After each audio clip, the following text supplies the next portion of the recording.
I'm VJ Hamilton and welcome to the Autoimmune Reset, the place for you to learn how to thrive with autoimmune disease and feel empowered to take steps to transform your health to feel better than ever. You can start making changes today to improve your health.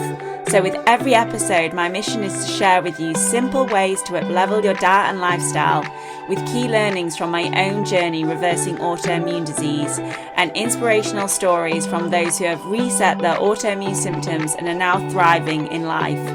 I suffered from autoimmune disease for over 25 years and now I live symptom-free, and I wish the same for you as well. So thank you for being here and sharing this time with me. Now let's get started.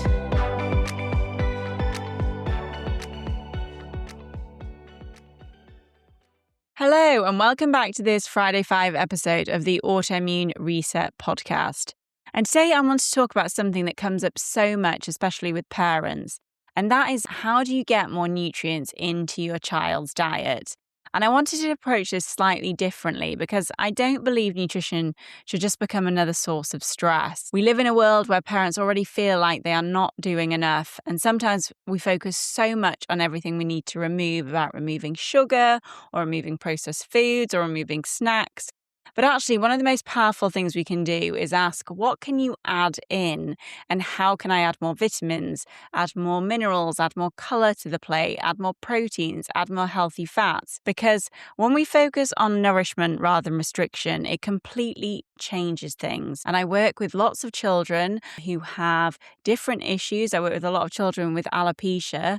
And one of the things that comes up time and time again is that they have some nutrient deficiencies. And actually, these tips are not just for children. I use these principles myself because adults can be undernourished too.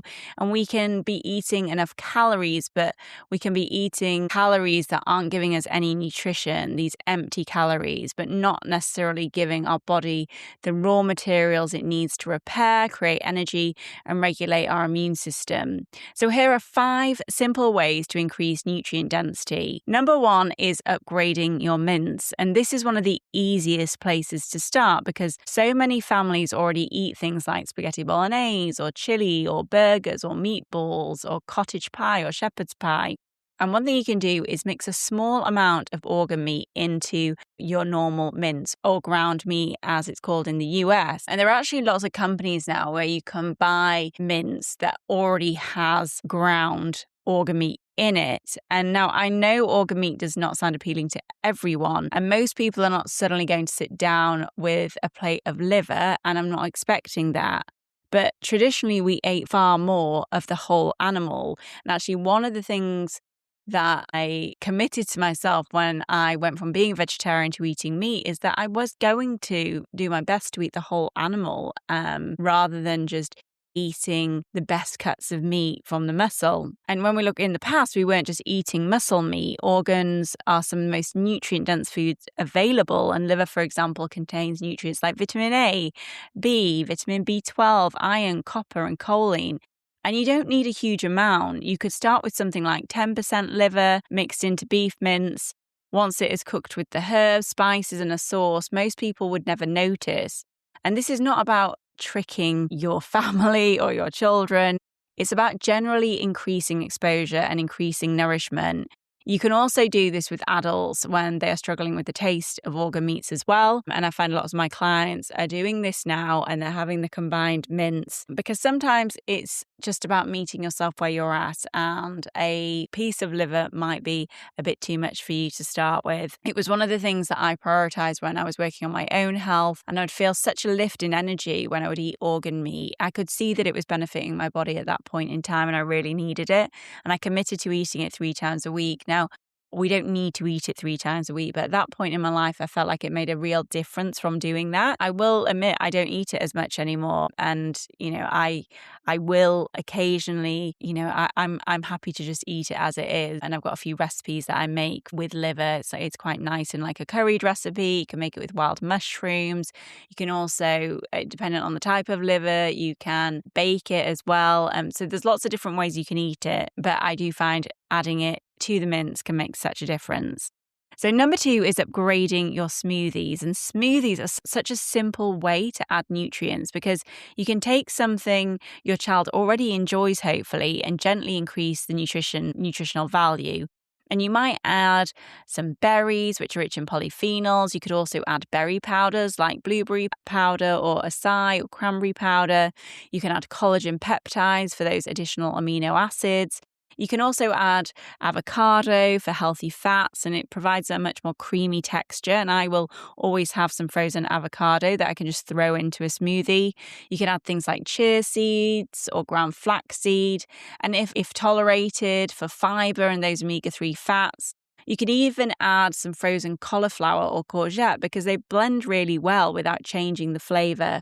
And just to know, when it comes to cauliflower, it's a frozen cauliflower. But with courgette, it really is tasteless when you put it in a smoothie. One of the things I always think about is about balancing blood sugar. So rather than just having a fruit smoothie, think about how you can add more protein in, like a pea protein or a hemp protein.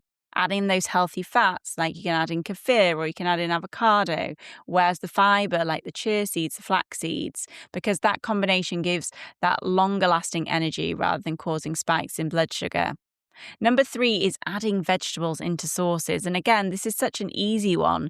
Think about the meals you already make, like the pasta sauces or curries or soups or stews. And instead of trying to convince your child to suddenly eat a huge plate of vegetables, which can be overwhelming and they might not taste that great, build them into foods that they already enjoy. And you can blend roasted carrots with peppers, onions, garlics, courgettes, even pumpkin and butternut squash into these sauces. And I actually had an adult client who really didn't like vegetables, and he committed to doing this just so that he was getting the vegetables in. And he actually started really enjoying it as well. And this can make the sauce taste even better because you're actually adding natural sweetness and flavor to the sauce. You can also add herbs and spices, and these are tiny but powerful additions. Things like basil or oregano or rosemary, cinnamon or turmeric. I mean, turmeric can be a little bit bitter, but they contain these plant compounds that support health.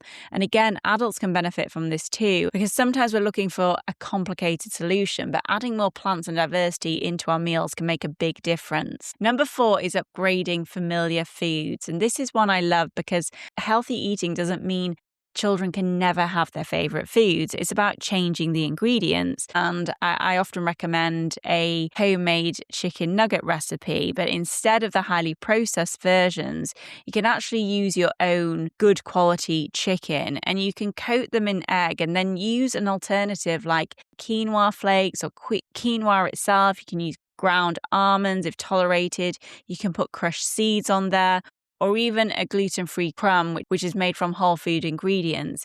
You can bake them with olive oil. You can do the same with fish as well and make homemade fish fingers, which are a brilliant way to increase oily fish too. And pâtés can be another option. So something like a salmon pâté where you put some lemon and herbs can be a lovely way to increase omega-3 fats. And again, think about what your child already likes and build from there because we want food to feel enjoyable as well. Number 5 is using nutrient boosters. And these are the little extras. And these are some of the things that I will use when I'm working with children who might be a little bit pickier around food. But the things that take a meal from good to great are things like adding bone broth into soups, into sauces, into stews, or even cooking rice in it. You can add extra virgin oil after cooking. You can add in pumpkin seeds for zinc, and you can add egg yolks, which contain choline, another important nutrient for the brain.